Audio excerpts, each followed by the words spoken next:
Olá, eu estou aqui hoje, sou a professora Leandra e nós vamos falar com um assunto, que vem tomando uma proporção de debate, discussões e uso na educação, que é a realidade aumentada.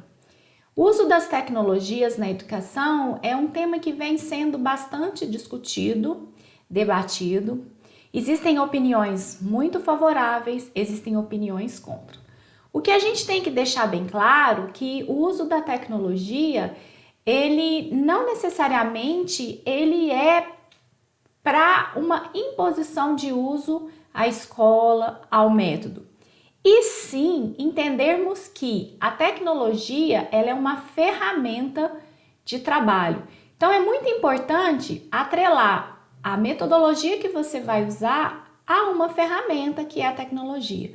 Mas não necessariamente a tecnologia ela vai fazer todo o sucesso do seu planejamento e ela vai contribuir para todo o processo de ensino-aprendizagem. Ela é simplesmente uma ferramenta. Então hoje eu trouxe aqui para vocês um assunto que é a realidade aumentada na educação. Então, nós vamos entender um pouquinho como que funciona isso daí. Vamos entender primeiro o conceito de realidade aumentada, né? Quem é que não ficou aí assustado há um tempo atrás com o joguinho do Pokémon? Então, o joguinho do Pokémon, ele era uma realidade aumentada. Por quê? O que é isso, realidade aumentada? É quando elementos do mundo real, eles se integram com elementos do mundo virtual ou informações do mundo virtual. Para isso, é necessário usar algum tipo de sensor, como câmeras, ou outro tipo de sensor. Então, existem por aí muitos joguinhos que usam esses recursos de realidade aumentada. Então, é como se você aumentasse a sua realidade do mundo real com informações que você tem no mundo virtual. Isso tem tornado, tem ganhado uma proporção muito grande na educação, principalmente por ampliar os horizontes de pesquisa e de interação e de engajamento que o aluno pode ter usando um recurso de realidade aumentada.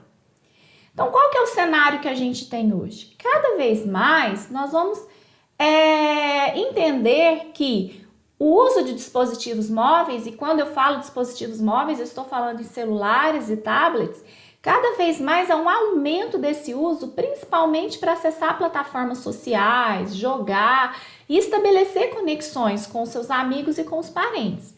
Agora, cada vez menos parece que a gente percebe, que o uso desses dispositivos para fins, de estudo, para fazer o dever de casa, descobrir determinadas informações sobre determinado assunto, talvez tenham caído. Por quê? Justamente porque não há um elo da escola e não há um elo das metodologias do ensino e aprendizagem de fazer um elo dizendo que, olha, você tem um dispositivo móvel, seu dispositivo móvel, ele não serve única e exclusivamente para as interações sociais, e sim também para fins de estudo. Então, quando houver esse entendimento e esse elo, pode ser que esse cenário venha a ter um uso favorável maior dos dispositivos móveis na educação. Qual que é a aplicação que nós temos para a realidade aumentada?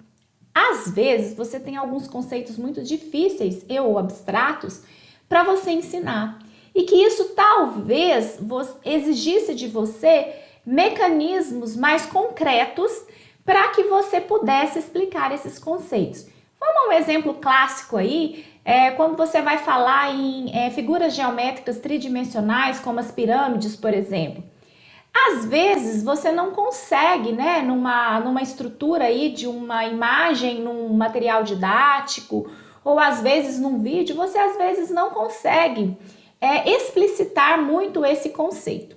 Mas talvez com a realidade aumentada, você consegue fazer com que o aluno interaja com aquela pirâmide, Ele se sinta fazendo parte de todo aquele processo.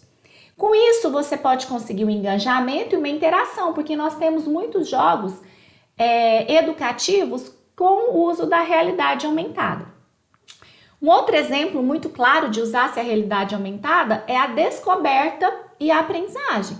Então, existem aí mecanismos e aplicativos de realidade aumentada que você consegue, em determinado objeto do mundo real, você descobrir informações muito valiosas sobre ele.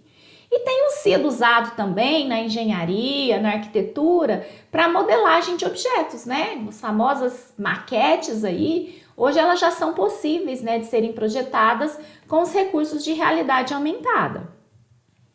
Quais são os benefícios, né? Todos que a gente tem aí do processo de ensino-aprendizagem. Mas vamos levar em consideração aí o engajamento, a prática, a participação e até mesmo a memorização, que é um recurso interessante também para o processo de ensino-aprendizagem.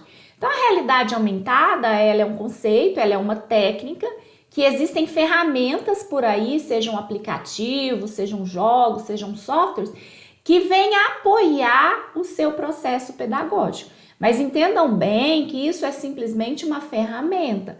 Se não houver um planejamento, se não houver uma metodologia e, além disso, um objetivo a ser atingido, ou seja, um objetivo de aprendizagem, a ferramenta ela não vai te ajudar muito não. Ela passa a ser simplesmente uma alegoria, né? Vou usar por usar, vou usar porque está na moda. Não, ela tem que ter um propósito.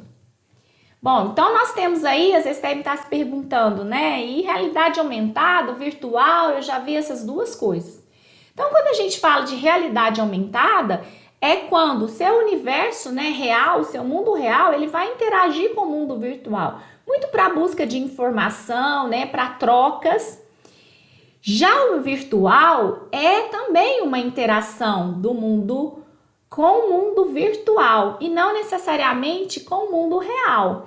Então, essa interação com o seu mundo virtual, ela traz sensações físicas, traz emoções e traz percepções que se assemelham ao mundo real. Então, essa é a diferença. Então, na realidade aumentada, nós temos uma maior interação entre virtual e real. Já no virtual, é uma interação apenas virtual, com sensações, com emoções. Essa é a diferença básica aí desses dois conceitos e dessas duas formas, né, de levar essa interação virtual para o ser humano. E como que a educação entra, né? Onde é que a educação entra nesse cenário e a realidade aumentada? Imagine, né, que nós estamos lá estudando química, né, a tabela periódica, um recurso que às vezes exige muito da memorização e muitas das vezes pouca praticidade no ensino desse componente curricular aí da química, né? Então, quem imagine, né, a gente colocar o celular sobre um determinado elemento dessa tabela periódica e a gente obter todas as informações que a gente tem sobre aquele elemento. Como ele é aplicado, onde ele é encontrado, se ele é ou não nocivo à saúde, como ele se combina com outros elementos. Então, ou seja, olha a riqueza de dados que algo como a realidade aumentada pode trazer para o seu processo de ensino-aprendizagem, se o seu objetivo de aprendizagem é o conhecimento da tabela periódica e não simplesmente uma exposição de uma tabela com símbolos, né? Enfim, então esse é um exemplo clássico. Agora vamos lá para a nossa aula de história para a gente ver que essas ferramentas elas não se limitam também a um determinado conteúdo curricular. É algo muito amplo que você pode estar usando em vários conteúdos. Então vamos lá nas áreas de história, né? Imagine aí você usando um recurso desse para que você está em uma determinada região, por exemplo, e aquilo ali você projeta, né, através da geolocalização da região que você está e você consegue conhecer qual foi o passado daquela região, né? Quem foram as pessoas que viveram ali, onde ela foi descoberta, né? Ou também você colocar um celular em cima de uma pintura famosa, como por exemplo a Proclamação da Independência, a Mona Lisa, e você vê curiosidades que envolveram, né, ou o fato, né, da Proclamação da Independência, ou dados relacionados ao pintor da Mona Lisa. Então tudo isso é a interação, né, do mundo real com o mundo virtual. Como que a gente leva a realidade aumentada para a educação? Qual que é o meio que eu uso? Hoje nós temos, né, os nossos dispositivos móveis, e aí eu envolvo os celulares e os tablets, e a gente pode procurar por jogos, até mesmo por livros hoje, que já permitem, através de aplicativos de celular, que haja uma interação também desse virtual com o real, levando o aluno a um universo muito mais expansivo do que simplesmente aquilo que consta nos livros didáticos. Então, esses aplicativos aí são bastante interessantes. Vocês podem estar usando, mas entendam bem que precisa ter um objetivo de aprendizagem, precisa ter uma metodologia. Não usar simplesmente por usar. Essa é a dica que eu deixo para vocês trabalharem a realidade aumentada dentro da sala de aula.